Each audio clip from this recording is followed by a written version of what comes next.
अस्सलाम वालेकुम स्टूडेंट्स, मैं हूं मुस्तजाब हैदर, आपका फ़िज़िक्स टीचर।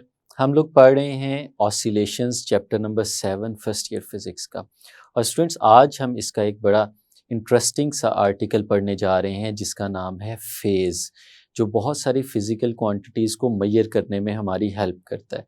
तो चलें लाइट बोर्ड की तरफ चलते हैं और इसे समझते हैं। तो स्टूडेंट्स हम लोग पढ़ रहे हैं अपना चैप्टर नंबर 7 जिसका नाम है ऑसिलेशंस। और इसमें हम लोग आगे चलते हैं अपने नेक्स्ट आर्टिकल की तरफ जिसका नाम है फेज़। तो आज हम समझते हैं कि फ़ेज़ क्या है, किस तरह से इसे डिफ़ाइन किया जा सकता है, इसके स्पेशल केसेस क्या-क्या हो सकते हैं। तो स्टूडेंट्स सबसे पहले अगर हम फ़ेज़ को डिफ़ाइन करें तो हम उससे कुछ इस तरह से लिख सकते हैं। The angle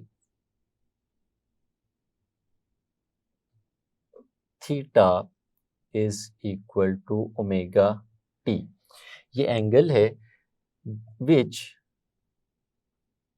specifies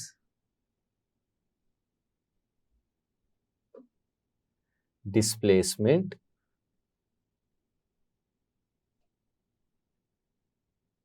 as well as the direction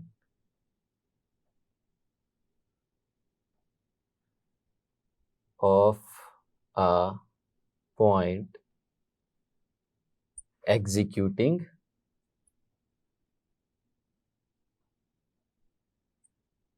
simple harmonic motion।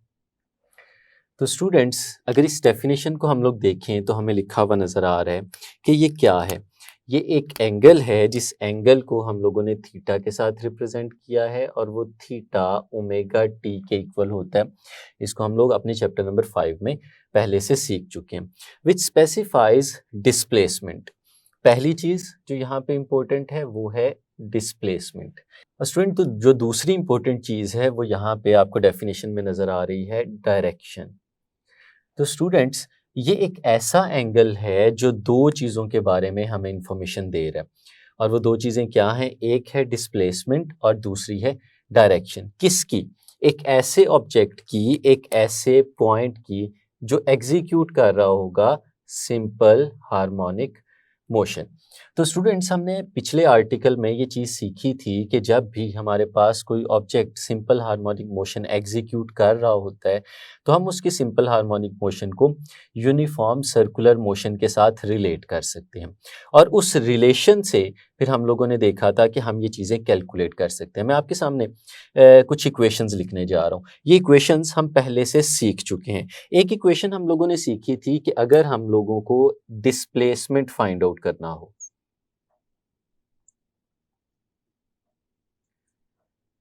एक ऐसे ऑब्जेक्ट का जो सिंपल हार्मोनिक मोशन एग्जीक्यूट कर रहा है तो उसकी डिस्प्लेसमेंट को हम लोग स्टूडेंट्स रिप्रेजेंट किया करते थे एक्स के साथ और हमने उसका एक्सप्रेशन डेवलप किया था x is equal to x nought sine of angle theta.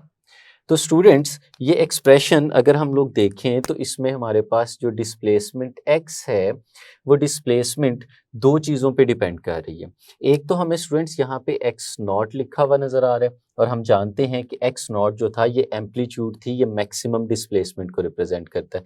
और दूसरी चीज़ जो हमें नज़र आ रही है वो थीटा नज़र आ रहा है। तो स्टूडेंट्स एम्पलीट्यूड तो फिक्स्ड होती है, एम्पलीट्यूड तो चेंज नहीं हो रही, तो इसका मतलब है एक्स नॉट कांस्टेंट है। तो अगर एक्स नॉट कांस्टेंट हो तो हम लोग कह सकते हैं कि हमारा ये जो डिस्प्लेसमेंट एक्स है that is controlled by the angle theta. यानी जैसे जैसे ये एंगल थीटा चेंज होगा वैसे वैसे हमारा डिस्प्लेसमेंट एक्स भी चेंज होता जाएगा।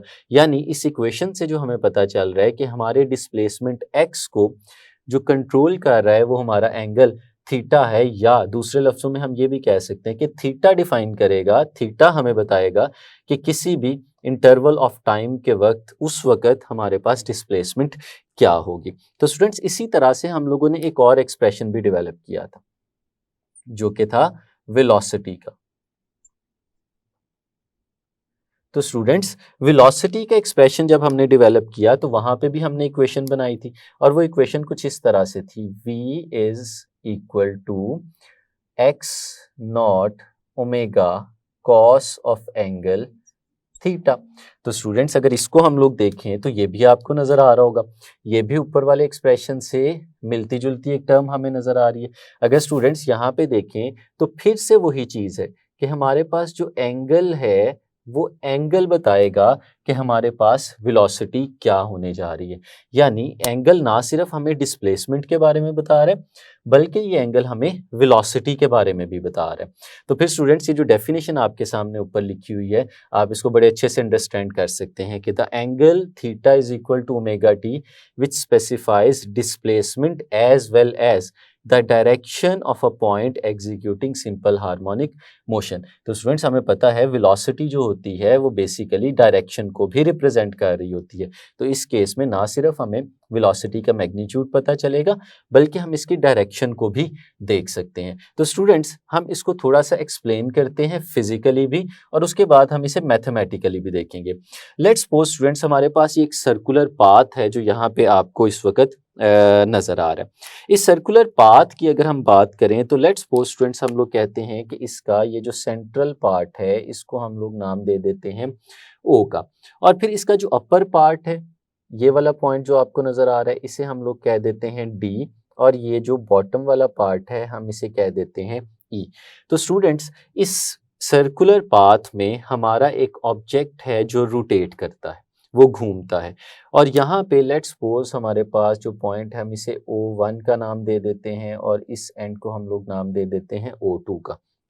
तो स्टूडेंट्स ऐसे समझे कि हमारे पास कोई एक पॉइंट है या कोई एक ऑब्जेक्ट है जो इस पॉइंट O1 से मूव करना शुरू करता है इस सर्कुलर पाथ के अंदर और मूव करते करते D तक जाता है, फिर O2 तक जाता है, फिर E तक आता है और फिर वापस O1 तक आ जाता है। इस तरह से वो एक सर्कुलर पाथ में मूव कर रहा है। वो जो ऑब्जेक्ट मूव कर रहा है यहाँ पे अगर हम उस ऑब्जेक्ट के प्रोजेक्शन की बात करें, हमने पहले भी अपने प्रीवियस आर्टिकल्स में ये सीखा था, एक दफ़ा दोबारा यहाँ पे इसको रिकॉल करते हैं कि यहाँ पे अगर एक मैस मौजूद है, लेट्स सपोज हम उसकी एक इनिशियल पोजीशन की बात करते हैं। लेट्स सपोज हमारे पास एक मैस था यहाँ पे जो इस छोटे से स्फेरिकल बॉल की फॉर्म में मौजूद था और इस वक्त वो जिस जगह पे मौजूद था उस पॉइंट को हम लोग P1 का नाम दे देते हैं। और स्टूडेंट्स हम लोग ये कंसीडर करते हैं कि यहाँ पे ये जो D से लेके E तक आपको एक लाइन नज़र आ रही है, ये लाइन बेसिकली एक स्क्रीन है जिसके ऊपर हम इस मैस का जो पॉइंट P1 के ऊपर मौजूद है उसका प्रोजेक्शन ले सकते हैं। किस तरह से प्रोजेक्शन ले सकते हैं? जैसे कि हमने सीखा था कि लेट्स सपोज यहाँ पे कुछ रेज ऑफ लाइट हैं, जो लाइट है जो अपना प्रोजेक्शन हमारी स्क्रीन पे डाल सकती है। तो अगर स्टूडेंट्स आप इमेजिन करें कि यहाँ से रोशनी यहाँ पे इस पॉइंट पे पड़ती है तो हम लोग देख सकते हैं कि इस रोशनी की वजह से इस पॉइंट P का एक साया बनेगा, एक प्रोजेक्शन बनेगा जो इस स्क्रीन DE के ऊपर हमें नज़र आएगा। अगर हम उसकी एग्जैक्ट पोजीशन की बात करें तो वो बिल्कुल इसके सामने यहाँ पे कहीं इस जगह पे मौजूद होगा और इस प्रोजेक्शन को स्टूडेंट्स हम लोग नाम दे देते हैं पॉइंट N का। लेट्स सपोज ये हमारे पास है पॉइंट N। अब स्टूडेंट्स हमने देखा कि ये जो मैस है जो पॉइंट P1 पे मौजूद है इसने मूव करते हुए आगे की तरफ जाना है।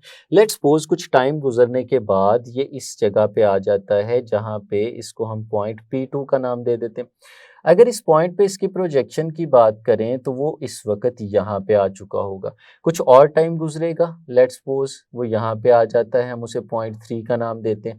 इस जगह पे जब वो पहुंचेगा तो उसका प्रोजेक्शन यहाँ पे आ चुका होगा। तो स्टूडेंट्स आप लोग ये देख रहे हैं कि जब हमारा जो मैस है वो पॉइंट P1 से P2 और P3 की तरफ मूव करता है तो हमारा प्रोजेक्शन जो है वो O से D की तरफ मूव करता है। यानी अगर मैं आपसे कहूँ कि आप प्रोजेक्शन की डायरेक्शन को इन हर जगहों पे स्पेसिफाई करें तो यहाँ पे देखते हैं हमारा प्रोजेक्शन अपवर्ड डायरेक्शन में जा रहा है, यहाँ पे भी देखते हैं हमारा प्रोजेक्शन ऊपर की तरफ जा रहा है। यानी इस पूरे पाथ में जब हमारा जो मैस था वो O1 से D की तरफ जा रहा था तो हमारा प्रोजेक्शन जो है वो अपवर्ड डायरेक्शन में मूव करता जा रहा था। और स्टूडेंट्स इमेजिन करें कि ये मूव करते करते फर्दर आगे चला जाता है और यहाँ पे किसी एक पॉइंट पे पहुँच जाता है जिस पॉइंट को लेट्स सपोज हम P4 का नाम दे देते हैं। यानी O1 से चला P1, P2, P3 और चलते चलते इस वक्त P4 पे आ गया।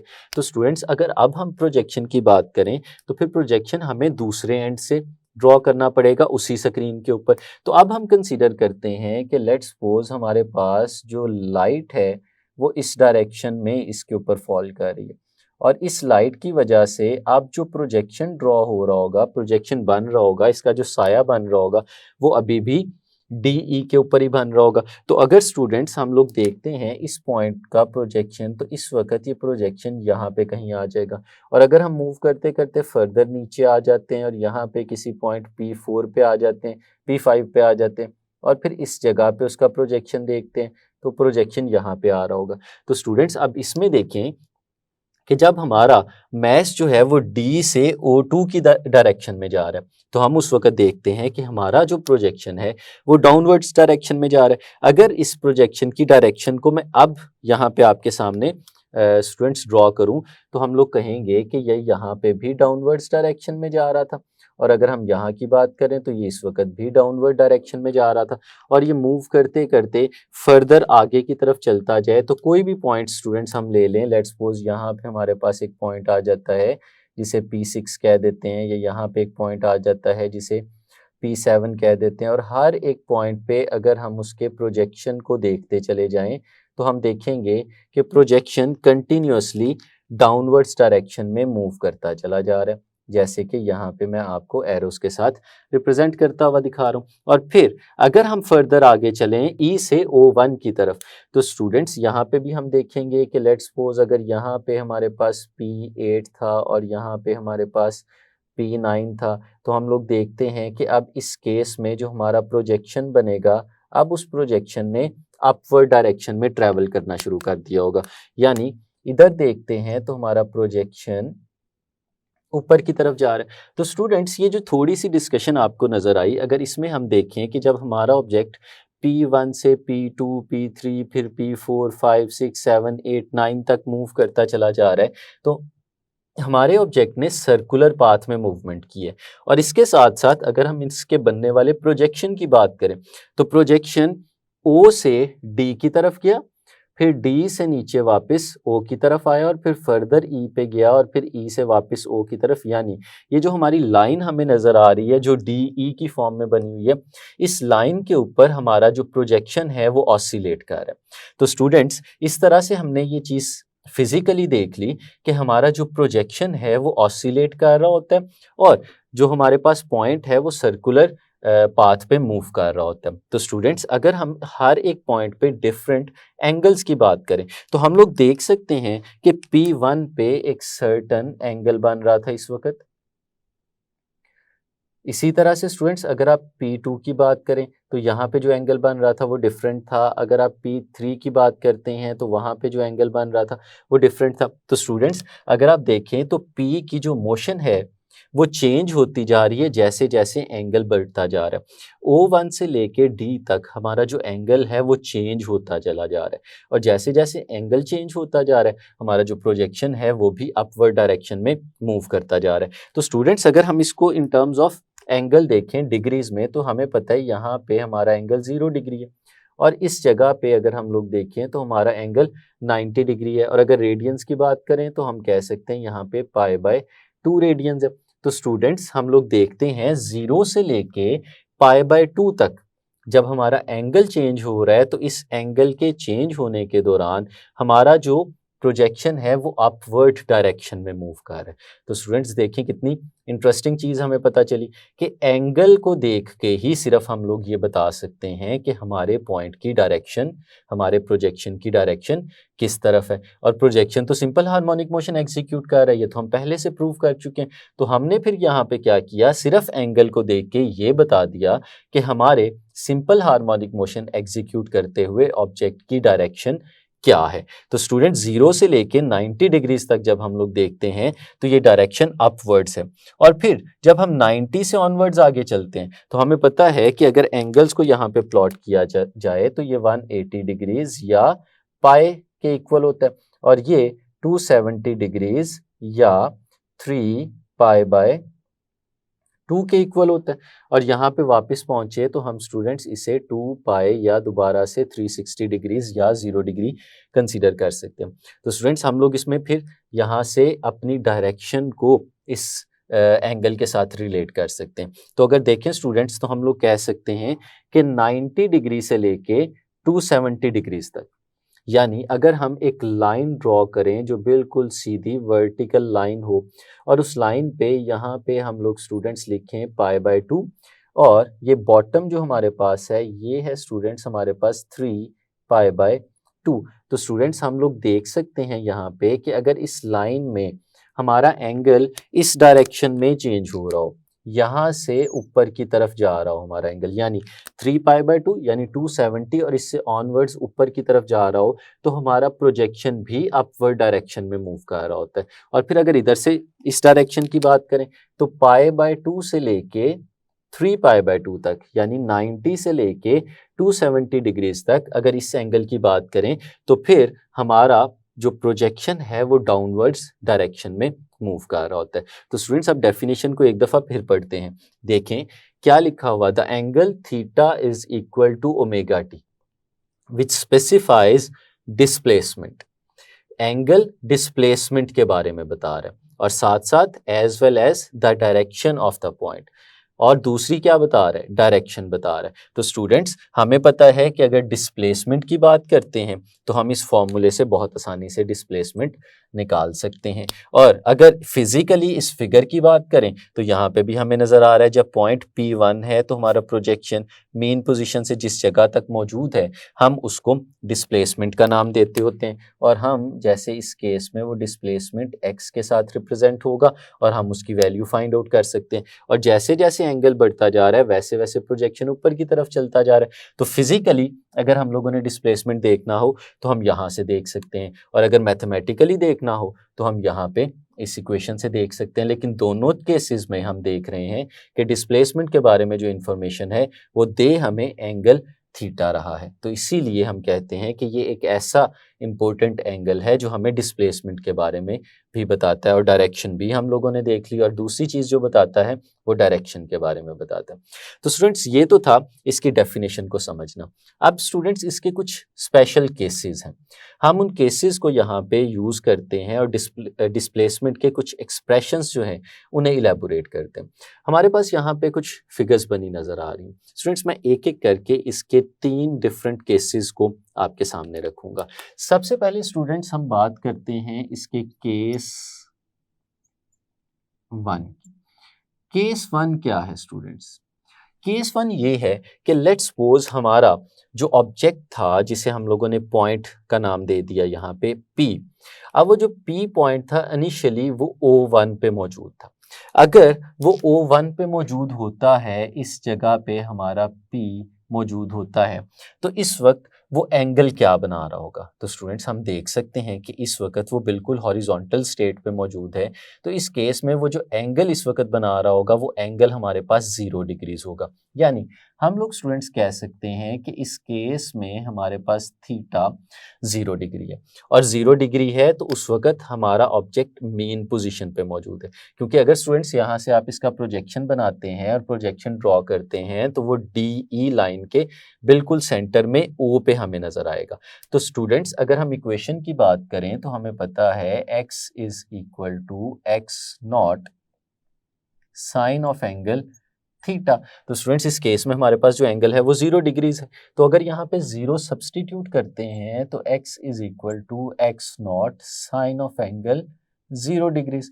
और स्टूडेंट्स हमें पता है कि साइन की वैल्यू 0 डिग्रीज पे 0 होती है। तो हम इस इक्वेशन को फर्दर अगर लिखना चाहें तो x is equal to x0 into 0, और 0 जब यहाँ से मल्टीप्लाई होगा तो हमारे पास डिस्प्लेसमेंट 0 आ जाएगा। तो स्टूडेंट्स जब हमारा फेज 0 है तो हमारा डिस्प्लेसमेंट 0 है। ये हमें इसका पहला केस नजर आ रहा है कि जब ये स्पेशल केस है हमारे पास, अगर डिस्प्लेसमेंट हम लोग निकालना चाहें 0 डिग्री एंगल पे तो वो 0 होती है। क्यों? क्योंकि हमारा ऑब्जेक्ट मेन पोजीशन पे मौजूद होता है, और हमें पता है कि मेन पोजीशन उस पोजीशन को कहते हैं कि जहां पे हमारा ऑब्जेक्ट इक्विलिब्रियम होता है और उसकी डिस्प्लेसमेंट 0 होती है। तो स्टूडेंट्स ये तो था फर्स्ट केस इसका।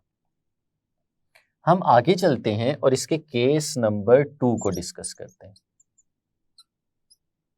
केस 2 स्टूडेंट्स, केस 2 क्या है? लेट्स सपोज हम लोगों ने अपने ऑब्जेक्ट की जब पोजीशन को रिकॉर्ड करना शुरू किया तो वो इस पॉइंट पे यहाँ पे मौजूद था। इस पॉइंट को हम लोग नाम दे देते हैं पी आई, जो कि पी इनिशियल को रिप्रेजेंट कर रहा है, यानी ये इनिशियल पॉइंट है। अगर इनिशियली वो यहाँ पे मौजूद था तो इस वक्त स्टूडेंट्स हम लोग देखते हैं, लेट्स सपोज उसने अपनी मीन पोजीशन से ओ और ओ वन के साथ जो एंगल बनाया हुआ था, उस एंगल को स्टूडेंट्स हम लोग नाम दे देते हैं फाई का। जब हमने रिकॉर्डिंग स्टार्ट की, रीडिंग स्टार्ट की, जब हमने इसको ऑब्जर्व करना स्टार्ट किया तो हमारा जो ऑब्जेक्ट था वो पहले से ही इस पी आई पॉइंट के ऊपर मौजूद था, यानी ये उसका इनिशियल फेज था, इस केस में हम लोग उसे कह सकते हैं। और स्टूडेंट्स वो कुछ टाइम के बाद, टाइम टी के बाद वो मूव करते करते लेट्स सपोज इस पॉइंट पे आ गया जिसे हम पी का नाम दे देते हैं। और स्टूडेंट्स इस वक्त उसने जो फर्दर एंगल तय किया, ये वाला एंगल, इसे हम लोग नाम दे देते हैं ओमेगा टी का। स्टूडेंट्स ये जो आपको यहाँ पे नजर आ रहा है फाई, ये इनिशियल फेज था, और ओमेगा टी ये वो वाला एंगल है जो हमारे इस ऑब्जेक्ट ने उस वक्त कवर किया जब हमने इसे ऑब्जर्व करना शुरू कर दिया था। तो स्टूडेंट्स अगर हम डिस्प्लेसमेंट की बात करें और यहाँ पे इसको लिखें तो हम लोग जानते हैं displacement x is equal to x nought sine of angle theta के यहाँ पे बराबर है। और स्टूडेंट्स थीटा क्या है? थीटा आपने याद रखना है, ये वो एंगल है जो हमेशा मेजर किया जाता है इसके इनिशियल पॉइंट से, यानी मीन पोजीशन से। तो स्टूडेंट्स अगर मीन पोजीशन से इस एंगल को हम लोग मेजर करते हैं और यहाँ पे देखते हैं तो स्टूडेंट्स हम लोग देख सकते हैं कि ये एंगल तो कुछ इस तरह से बनेगा, x is equal to x nought sine, और थीटा अब स्टूडेंट्स यहाँ पे दो एंगल से मिलके बन रहा है। एक एंगल जो उसका इनिशियल फेज जिसे हम लोगों ने फाई का नाम दिया, और दूसरा ओमेगा टी। तो स्टूडेंट्स हम फिर इसे इस तरह से लिख सकते हैं, ये इक्वल होगा ओमेगा टी प्लस फाई। तो स्टूडेंट्स ये हमारे पास इस केस में डिस्प्लेसमेंट का रिलेशन बनेगा। अगर हमने अपने ऑब्जेक्ट को जब ऑब्जर्व करना शुरू किया तो वो इनिशियली एक सर्टन एंगल पहले से कवर कर चुका था, तो x is equal to x nought sine omega t plus phi के इक्वल आ गया। तो स्टूडेंट्स ये था इसका सेकंड केस, और इस सेकंड केस को हम जनरल केस भी कह सकते हैं कि जब भी हमारे पास कोई भी एंगल आएगा तो स्टूडेंट्स हम यहाँ पे उस एंगल को सब्सटीट्यूट करके उसकी वैल्यू निकाल लिया करेंगे, जिसमें फाई हमारे पास इनिशियल फेज कंसीडर हुआ करेगा और ओमेगा टी हमारी ऑब्जर्वेशन के दौरान कवर किए हुए एंगल को रिप्रेजेंट कर रहा होगा। तो स्टूडेंट्स आगे चलते हैं और इसका थर्ड केस भी देखते हैं। थर्ड केस क्या है? लेट्स सपोज स्टूडेंट्स हमारा ये जो पॉइंट था वो मूव कर रहा था, और मूव करने के दौरान वो मूव करते करते काफ़ी ज़्यादा एंगल कवर कर चुका था। जब हम लोगों ने उसकी रीडिंग लेना शुरू की, उसको रिकॉर्ड करना शुरू किया, तो वो उस वक्त इस पॉइंट डी पे मौजूद था। स्टूडेंट्स इनिशियली जब हम लोगों ने उसको रिकॉर्ड करना शुरू किया तो वो इस पॉइंट डी पे मौजूद था, तो हम इसे इनिशियल पॉइंट का नाम दे देते हैं। और इस वक्त जो उसने एंगल कवर किया होगा स्टूडेंट्स, वो एंगल उसका इनिशियल फेज कहलाएगा, जिसे हम फाई के साथ रिप्रेजेंट करते हैं। और देखते हैं स्टूडेंट्स, अगर आप देखें तो ये जो एंगल अभी तक वो कवर कर चुका है वो तो 90 डिग्री होगा, यानी इस केस में हमारा जो इनिशियल फेज हमें नज़र आ रहा है वो 90 डिग्रीज है, या π/2 रेडियंस के बराबर है। और फिर स्टूडेंट्स वो फर्दर आगे की तरफ मूव करता है, और लेट्स सपोज वो हमारे पास इस पॉइंट पे आ जाता है जिसे हम पॉइंट पी का नाम देते हैं। तो स्टूडेंट्स ये इस वक्त जो हमें नज़र आ रही है ये उसकी पोजीशन होगी। तो यहाँ से लेके यहाँ तक ये जो आगे उसने एंगल कवर किया है स्टूडेंट्स, हम इसे नाम दे देते हैं ओमेगा टी का। और इसको भी अगर हम लोग यहाँ पे डिस्कस करें तो वही इक्वेशन जो हम लोगों ने ऊपर लिखी थी हम उसको एक दफ़ा फिर लिखते हैं। हमारे पास x है जो कि इक्वल है x nought sine of angle. अब स्टूडेंट्स इसे देखना पड़ेगा। अब हमारे पास जो लिखा हुआ यहाँ पे नज़र आ रहा है वो है ओमेगा टी, लेकिन हमने इसको देखना है इसकी मीन पोजीशन से, इनिशियल से उसने कितना एंगल कवर किया। तो स्टूडेंट्स अगर टोटल एंगल की हम लोग बात करते हैं तो पहले 90 डिग्रीज और उसके बाद ओमेगा टी, तो हमारे पास जो टोटल एंगल इस केस में आ रहा होगा वो स्टूडेंट्स हमारे पास बराबर होगा ओमेगा टी प्लस 90 डिग्रीज। तो स्टूडेंट्स ये है जो फेज है जो हमारे ऑब्जेक्ट ने टोटल इनिशियल से लेके मेन पोजीशन से लेके अब तक आते हुए कवर कर लिया। लेकिन स्टूडेंट्स इसके बारे में हमें थोड़ा सा फर्दर सोचने की ज़रूरत है, क्योंकि ये एक ऐसा एक्सप्रेशन हमें नज़र आ रहा है जिस एक्सप्रेशन को हम सॉल्व कर सकते हैं। इसमें एक नाउन और एक अननाउन एंगल हमारे पास मौजूद है। तो स्टूडेंट्स लिखा क्या है हमारे पास, मैं यहाँ पे आपके सामने वो चीज़ लिख के दिखाता हूँ। हमारे पास स्टूडेंट्स लिखा हुआ है sign omega t plus 90 degrees. तो स्टूडेंट्स हमें देखना है कि ये हमारे पास किसके इक्वल आता है। तो इसको देखने के लिए हमारे पास दो चीज़ें हैं। एक तो स्टूडेंट्स हम लोग याद रख सकते हैं कि को रेशोज़ होती हैं, और को रेशोज़ में जब भी हमारे पास कुछ इस तरह का रिलेशन लिखा हो कि साइन ऑफ एंगल हो और उसके एंगल में ये दो एंगल्स के सम की फॉर्म में लिखा हो, और जब भी हमारे पास एक एंगल उन दोनों में से 90 डिग्री हो, तो इस केस में क्या होता है कि हमारा साइन कन्वर्ट हो जाता है। किस में कन्वर्ट हो जाता है स्टूडेंट्स? ये कन्वर्ट हो जाता है कॉस में। यानी ये जो एक्सप्रेशन आपके सामने लिखा हुआ नजर आ रहा है sign omega t plus 90 degrees, तो स्टूडेंट्स ये इक्वल होता है कॉस ओमेगा टी के। तो बहुत सारे स्टूडेंट्स के जहन में क्वेश्चन भी आएगा कि किस तरह से ये इसमें कन्वर्ट हो सकता है। तो स्टूडेंट्स हम एक तो इसको इस तरह से याद रख सकते हैं, लेकिन अगर हमें याद नहीं रहता तो स्टूडेंट्स हमारे पास एक ट्रिग्नोमेट्रिक आइडेंटिटी है जिसे हम लोग यूज़ करते हैं। हमने सीखा था मैथमेटिक्स के अंदर कि एक ट्रिग्नोमेट्रिक आइडेंटिटी है जो कि साइन अल्फा प्लस बीटा के बराबर होती है। स्टूडेंट्स ये इक्वल होता है sine alpha cos beta plus cos alpha and sign beta. ये स्टूडेंट्स एक ट्रिग्नोमेट्रिक आइडेंटिटी है। अगर इस ट्रिग्नोमेट्रिक आइडेंटिटी को हम अप्लाई करें अपने इस रिक्वायर्ड प्रॉब्लम के लिए, तो स्टूडेंट्स हम लोग देखते हैं कि हम इसे ऐसे भी तो लिख सकते हैं sign omega t plus 90 degrees. तो स्टूडेंट्स हम लोगों ने क्या किया, अल्फा की जगह ओमेगा टी लिख दिया और बीटा की जगह 90 डिग्रीज लिख दिया। तो अगर इसको यहाँ पे हम लोग अप्लाई करते हैं तो साइन जहाँ जहाँ हमें अल्फा लिखा हुआ नजर आ रहा है हम उसकी जगह ओमेगा टी लिखते जाएंगे, और जहाँ जहाँ बीटा लिखा हुआ नजर आ रहा है हम उसकी जगह 90 डिग्रीज लिखते जाएंगे।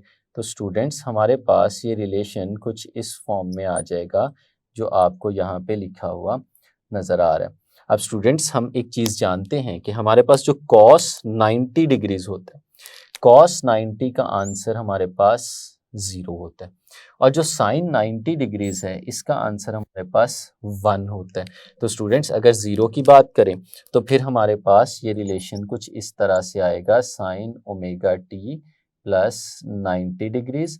तो स्टूडेंट्स यहाँ पे हम देखते हैं कि cos 90 0 है, और 0 जब साइन ओमेगा टी से मल्टीप्लाई करेगा तो ये पूरे का पूरा फैक्टर 0 हो जाएगा, और प्लस के साइन के बाद साइन 90 चूंकि 1 है और 1 इससे मल्टीप्लाई करेगा तो इसी तरह से लिखा आएगा cos ओमेगा टी। तो स्टूडेंट्स ये हमारे पास रिलेशन आ गया कि sign omega t plus 90 degrees किसके बराबर है, ये इक्वल है स्टूडेंट्स cos ओमेगा टी के। तो स्टूडेंट्स फिर ये जो हम यहाँ पे सॉल्व कर रहे थे, हम इसको फर्दर लिखना चाहें तो हम इसे इस तरह से लिख सकते हैं कि x is equal to x not, और sine omega t plus 90 degrees equal आ जाएगा cos ओमेगा टी के। तो स्टूडेंट्स ये जो हमारे पास आया, ये हमारे पास रिलेशन आ गया डिस्प्लेसमेंट को कैलकुलेट करने का। तो स्टूडेंट्स ये डिस्प्लेसमेंट को मेजर करने वाला फॉर्मूला हम उस वक्त इस्तेमाल करेंगे जिस वक्त हमारा इनिशियल फेज जो है वो 90 डिग्रीज पे होगा, और 90 डिग्रीज पे होने का मतलब ये है कि जो हमारा object simple harmonic motion execute कर रहा है, हमने जिस वक्त उसकी रिकॉर्डिंग स्टार्ट की थी, जब हमने उसे देखना शुरू किया था तो उस वक्त वो पहले से एक्सट्रीम पोजीशन पे मौजूद था। तो स्टूडेंट्स ऊपर वाला जो फॉर्मूला हमें नज़र आ रहा है, ये जो जनरल फार्मूला है, ये उस वक्त अप्लाई किया जाएगा जिस वक्त हमारा जो ऑब्जेक्ट है उसकी एक स्पेसिफिक पोजीशन होगी इनिशियल, जो कि 0 उसकी मेन पोजीशन नहीं होगी बल्कि मेन पोजीशन के बाद वाली कोई पोजीशन होगी, और एक्सट्रीम भी नहीं होगी। और ये वाला फॉर्मूला हम डिस्प्लेसमेंट का उस वक्त इस्तेमाल करेंगे जिस वक्त हमारे ऑब्जेक्ट की रिकॉर्डिंग हम लोगों ने स्टार्ट की तो वो एक्सट्रीम पोजीशन पे मौजूद था। तो स्टूडेंट्स ये था हमारा फेज से रिलेटेड आर्टिकल यकीनन आपको समझ आई होगी और आपने देखा होगा कि किस तरह एक एंगल को यूज़ करते हुए हम बहुत सारी क्वांटिटीज़ जो कि एसोसिएटेड होती हैं सिंपल हार्मोनिक मोशन के साथ उनको स्टडी कर सकते हैं। नेक्स्ट लेक्चर में मिलेंगे, तब तक के लिए अल्लाह हाफिज़।